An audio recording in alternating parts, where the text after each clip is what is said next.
I've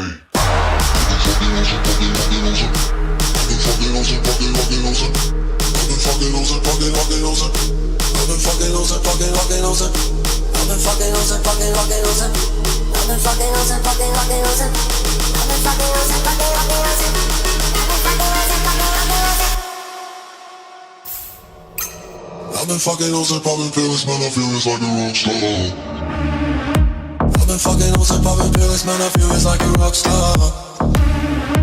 All my brothers got that gas and they always be smoking like a rock star. Fucking with me, call up on the Uzi and show up and then they shot that. And my homies pull up on your back and make that thing go grata-ta-ta. Switch my waking back in black and started saying recipes to Bon Scott. Said that we blowin' smoke, she hits me light a fire like a Mossad. The full on stage, probably leave my fucking show in a cop car.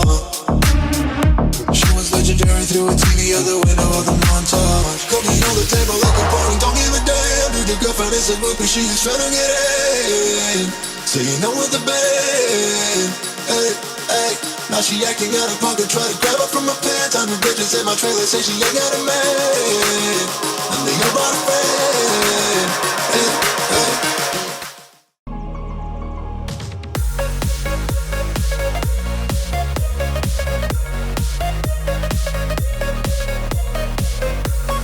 In today's video, we're going to be covering the all-new HGLRC Parrot120 Pro. Now, this is a brushless micro quadcopter. It's not a toothpick, but it's a brushless micro quadcopter that carries the same characteristics of a toothpick. So, what we're going to be covering today is the overall execution, the components, durability, efficiency, power, and flight time. So, let's get started. So I flew the HGLRC today on both 3S and 3S HVs. The size of the batteries that I used were the 300 milliamp LiPos, and I'll have them linked down below along with this one.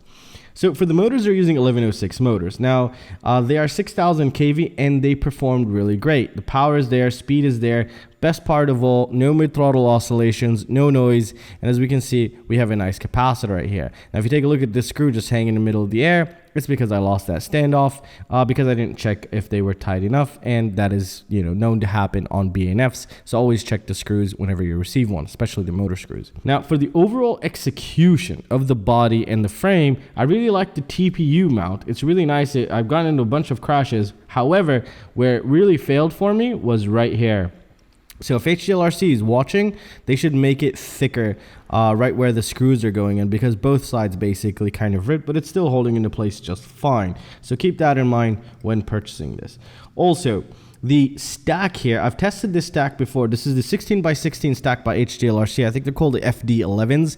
And so far, they have proven to be a really great stack for a 16x16 setup, whether it's a toothpick or a brushless micro quadcopter of this nature.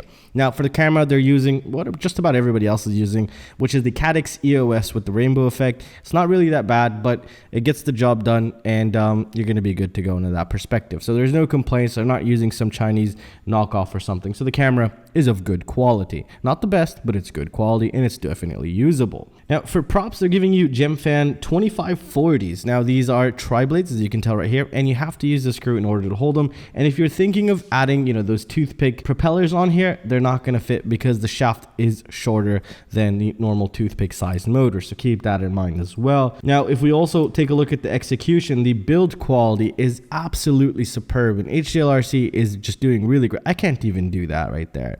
And that's just amazing right there.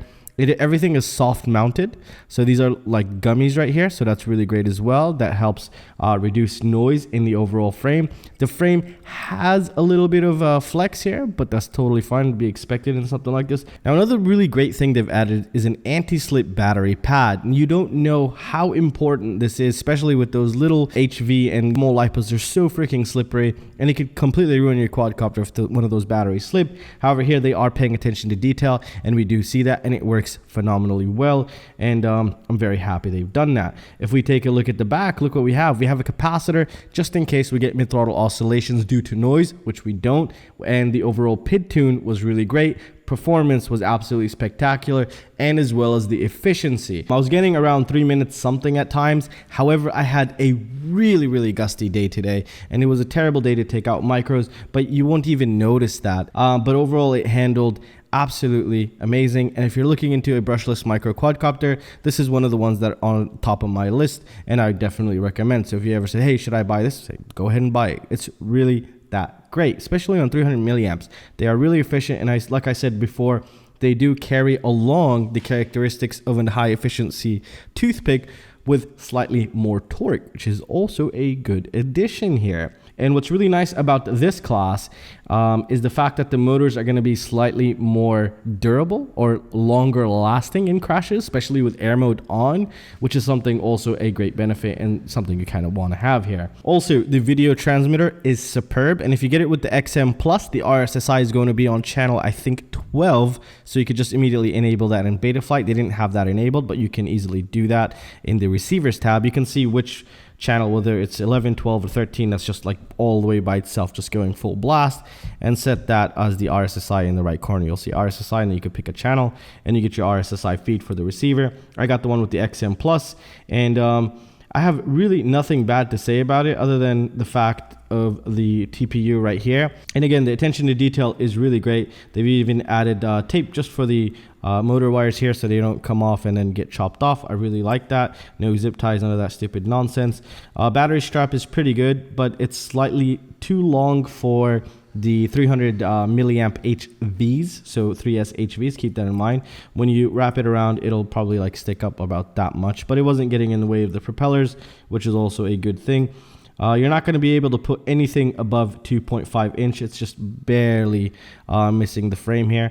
No props were crashing any part of the frame, which is also great, or the canopy itself. Overall, it's a good one, guys. That's all I have to say. So if you have this in your mind, go pull the trigger, and you're not going to be disappointed, because I wasn't.